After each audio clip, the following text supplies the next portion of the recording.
The latest NBC News poll came out with quite a bit of fanfare over the weekend with a check on the mood of the country, President Trump's job approval, how he's handling the economy, the partisan divide, right track, wrong track, all the normal questions. Our senior economics reporter, Steve Leisman, joins us now with a breakdown of the results. And we'll listen to Steve, and then maybe I'll give you my breakdown. Okay. Can we and then I'll give you all the numbers, and I'll tell you why at the end I think they matter or don't. Does that work? Oh boy. And then I'll give you the numbers about and then I'll give you the numbers. And then I'll say whether they matter or if we keep not. going here, Greco's going to have a coronary. 7 weeks into office, President Donald Trump sports his highest approval rating ever, driven by strong, almost unanimous Republican support, modest support from independents, and little from Democrats. But the president's economic approval has taken a hit here. The latest NBC poll showing President Trump's approval rating at 47%. That is a personal best for the president, up 4 points from when he left office in 2021. 51% disapproving of the job he's doing, down 4 points. Pollsters point out, however, that these numbers are relatively weak for a president in the first months of office. By contrast, the president's economic approval rating sank to 44%, compared with 55% in 2020. Disapproval up to 54 from 41. One of the first times, by the way, his economic approval was lower than his overall approval. So the president starts his term underwater on the economy, below where he began his first term. His numbers, however, are much better than during most of President Biden's term. More Americans in this poll rate the economy as just fair or poor than in the CNBC poll we did in December. By contrast, 44% say the country is on the right track, up 17 points from the November NBC poll, and the highest level I have since 2011. Joe has since 2004. We can come back and talk about that later. When it comes to key economic issues, the public is net negative on President Trump's efforts to reduce prices. 43% are very or somewhat satisfied that he's doing enough to deal with inflation. 55% unsatisfied. Respondents disapprove of DOGE by a 41 to 47% margin, and of Elon Musk by a larger 39 to 51% spread. But the president's immigration policy is getting strong support. On tariffs, the most important one perhaps for our viewership, results were mixed. 41% say his tariff policies are bringing the right change. 38% say the wrong change. 18% see no change. And pollsters are telling us that most of those who see no change are likely disapproving of the tariff policies. They tend to be more Democratic than Republican. 49% of respondents believe CEOs of large corporations are too supportive of the president. 12% say too critical. 29% say they're dealing with it in the right way. And of course, Democrats should not take any heart from this poll. Their positive image rating dropped to an all-time low of just 27%. Only Russia and Vladimir Putin had lower ratings than the Democratic Party among those asked about in this poll.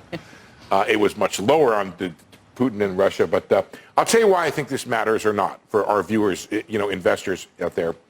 The only thing I think that matters right now as to policy are congressional Republicans. And while President Trump has very strong support from his own base, while the Democratic Party looks to be very low in the polls, there is no pressure right now on congressional Republicans to cross the aisle and give any help to the Democratic side. And as long as that remains the case, then I think his policies pretty much have a green light, at least from Congress. Look, does this make sense, though, the way these numbers are set up like this? Because he's doing things differently, he's putting the more difficult policies first. His numbers have held up this well with the nonstop coverage of all of the uncertainty, tariffs, et cetera, et cetera. Scott Bessent, in addition to the NBC poll, the Treasury Secretary was on with Kristen Welker, and just said, look, this is years and years of flawed policy in terms of government spending and everything else, and we are going to go off a cliff if we don't do something. So we need to detox now. So with all that in mind, the other thing I took issue with, you said he's got strong support with his base. I think his base used to be 30%. He's got 90% of Republicans. So that's not just his base. Those are Republicans in general, and only 4% from Democrats, which I think is kind of funny. I don't think Republicans are going to help Democrats, as you said. I don't think Democrats are in the mood to help Republicans either. I'm taking my view, Joe, politically from the interview that Chuck Schumer gave to the New York Times over the weekend, which I think was interesting. Well, Schumer did help Republicans. Yeah, right. Or the country, however you want to. What Schumer said was the Democratic program was to put pressure on President Trump and his policies, which he says happened in 2017 and 2018, which hived off some Republican support. The House is very close, Senate less close, but that's their program, is to be able to say, you know, if the tariff policy ends up being very unpopular, if the inflation problem becomes an issue, if the views on the economy become an issue, and as we get closer to a congressional election, you could see some House members, perhaps some Senate members, crossing the aisle on some issues. But we're not anywhere near that right now. Some people have said that that's why this is the better way to do things. Take the more complicated, less popular plans and put them now so that you can hopefully have some more popular plans later. I don't know. Well, that was the difference people said with the first term, right? You got the tax cuts, all the good stuff, and then you got the tariffs later, and the market kind of went flat on that tariff time. Now maybe you get this earlier. Look, before any of these numbers matter are the economic numbers. Right? Either you're going to have higher inflation or you're not. Either you're going to have stronger growth or you're not. Either the jobs market will be strong or it won't. Those are the measurements. I've long maintained, Becky, that you can't tell people how the economy is for them. As much as the Democrats were like, oh, but the economy is good, the numbers are good. People will make their own decisions. And people know. You ask people about their personal financial situation, about their views on the country, their views on the economy, and you just can't tell them what the reality is. 100%. And look, all of this goes back to we will see. Scott Bessent, when he was with us a week ago Friday, said that we have to detox from these government programs. He then later went on to say detox doesn't necessarily mean a recession. And I think that's the big question that the markets are facing right now, too. Investors are looking at that. We'll see what these changes mean for the economy.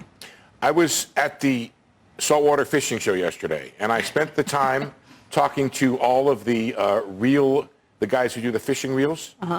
So they were talking about price increases. They have to pay a 20% tariff at Edison, in New Jersey. At the New Jersey. Don't you meet any rednecks when you're out in the They're world? don't they want to kill you half the time? No, most people come up and say very nice things, Joe. Really? It's kind of They're rednecks? Nicer than you are to me, mostly. But in any event... Because I got maybe my neck's even redder than theirs. Turn around. I'm from Cincinnati. We got Midwestern. But I did see a very funny clip on X of two very liberal women saying the worst thing about being liberal is none of our friends have boats. We don't have any friends. You got a boat? Don't you have a boat? I have a boat. Is it a Boston whaler? Two little boats. I've got a sea hunt and I've got a little tiny skiff that I use. You got a little dinghy, don't you? But here's the thing. I want to tell you what I heard. One is that it's rough, ladies and gentlemen. It's so hard. I want to report what I heard, which is that the guys who are doing the Chinese reels, they have to pay a 20% tariff. And then they have to pay some additional tariff for the content of the metal in the reel. Now, there are two U.S.-based reel manufacturers. They come in at a very high price point. They are not your average Joe reel, $700, $900 for the reel. Wow. Now, one of them said he's happy because the prices of the upper end of the imports are going to come closer to his thing. But he did say that his aluminum provider had already, a domestic aluminum provider, had already added the tariff onto his aluminum. So it's coming one way or the other. So because the foreigner is paying the higher price, the U.S. manufacturer raised to the higher price. Now, apparently, I haven't looked this up, Alcoa is talking about rejuvenating a smelter in Tennessee. And there's a lot of hope that ends up providing a cheaper source of aluminum. See, you gave your entire weekend just Well, I was doing a conservation group. I have this group called SaveAMillionBass.org that I am involved with, and we were doing that, but I spent a little bit of extra time reporting on what was going on with the guys who were importing all this stuff. Look, the Chinese manufacturing wiped out the U.S. fishing industry as a manufacturing business. There's very little of it here now, and we'll see, getting back to the discussion we had, do President Trump's tariffs bring the manufacturing back to the United States? That's the story. Yes, and that's the story, and that's the detox. It's part of the detox period that they're talking about. You know what? I want you to come over here and look at this, and then we'll talk about it at a future time. And it's the existing tariffs around the world that we still have in the case for reciprocal This would be interesting to look at. tariffs. I'd love a future. Have you seen this? Deep dive. No, I haven't. Show him on camera, and then he can. I'll show you off camera. But basically, the blue is tariffs. The light blue is things that are like tariffs that add to the protectionist. You got every country, and it basically is like this. And comes all the way down. The United States is all, we don't do, we do barely anything that way. And there are still countries that are egregiously levying tariffs on us. And if you just looked at this, you'd think, if there weren't consequences, you'd say this is not right. But the thing is, there are consequences where it could be, doing something would be worse than just taking Joe, what they're giving us. Don't you think, though, there's a I want them to stop. stable way I don't know. this in a way that is not as disruptive as it's been? I would love a deep dive on this. But I'll show it to But you. such that there is not intraday tariff policy, right? I mean, that's kind of the joke, right? Is that you have policy, it's 25% in the morning, it's off in the afternoon. The question is this a negotiation or is this an actual move? Oh, my God. They made it. They made it, Steve. Yeah. Okay. They made look it. at this. G20 tariff barriers by time. I'm looking at this now, ladies and gentlemen, for the first time. I know. I got it. A live look at it. I don't quite get it. Tariff rate. But the tariff rate, Non-tariff non-tariff barriers. barriers, that would include things like value-added taxes and other things that are Other protectionist policies that are on it. But I would love more information on this. Well, if the VAT is in there, that's a controversial inclusion among that is economists. All right. But we're just looking at trends here. We're just overall pictures that. Okay. That's a Bank of America global research one. Maybe we could ask them what's actually in. Look, my biggest criticism is with the process. Let's step back. Let's create a policy. Give people something to aim at. All the people I talked to over the weekend were like, well, we're going to have a meeting, but we don't know if they're going to be around. Steve, supposedly they were on a plane and someone said, how about Gates for Attorney General? And they said, yeah, let's go with it. So, I mean, this is not, did you hear that story? No, I didn't hear that. Supposedly that's how that came about. So, welcome to our world. Welcome to our world. Can you do it for 4 years, Joe? Strap yourself. I'm fine. Yeah. You got to pace yourself, my friend. Your head's going to explode. No, it's not that. It's just that when you have tariff tweets on the weekend, you think you might get a Sunday, but you don't get one. You're tired of working weekends. That's what this is Yeah, about. that's what it is. I want, especially as fishing season gets near, I would wish President Trump would take it easy.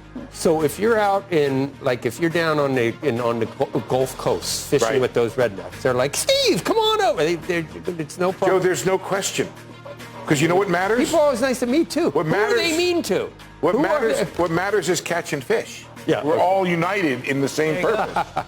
Okay. Right? There's no politics on the water. We appreciate it. No politics on the water. No crying in baseball. All right. Steve, thank you.